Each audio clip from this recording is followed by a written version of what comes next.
In a world where you can get pretty much anything delivered to your front porch, here's hoping that Reggie Bush answers the door one day soon to find the postal truck has shown up with a Heisman Trophy.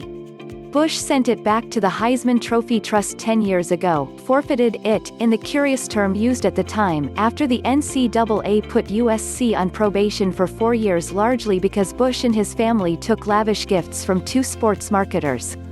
It has been 10 years since USC declared Bush untouchable, something the rest of college football learned when he played tailback. The university disassociated, another curious word, itself from one of its greatest players ever and removed its copy of Bush's Heisman from the lobby of Heritage Hall and sent it back to the trust. This from a school that still displays the Heisman won by O.J. Simpson. Wednesday, 10 years to the day since the NCAA announcement, USC disassociated itself from its disassociation of Bush.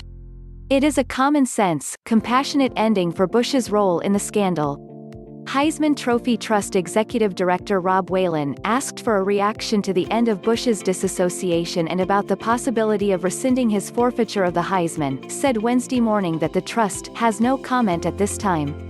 Much of the NCAA punishment exacted a toll on USC. The reduction of 30 scholarships over 3 years reduced the Trojans' depth chart pretty much to whomever walked past Howard Jones Field on a weekday afternoon.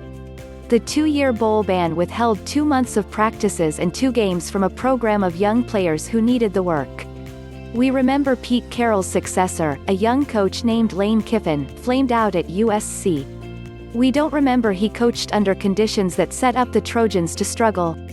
When USC won the Pac-12 in 2017, it ended a 9-year conference championship drought, the program's longest since the 1920s.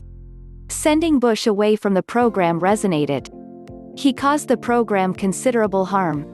But USC's decision to send back Bush's Heisman to the trust serves as one of many examples in which the university, in an attempt to scrub its reputation clean, accepted the penalties and doubled down on them.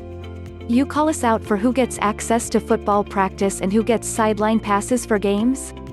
Fine, we'll restrict access so tightly, the TSA will be impressed. My memory of going to a Trojans football practice in the fall of 2010 involves filling out more paperwork than I did for my mortgage.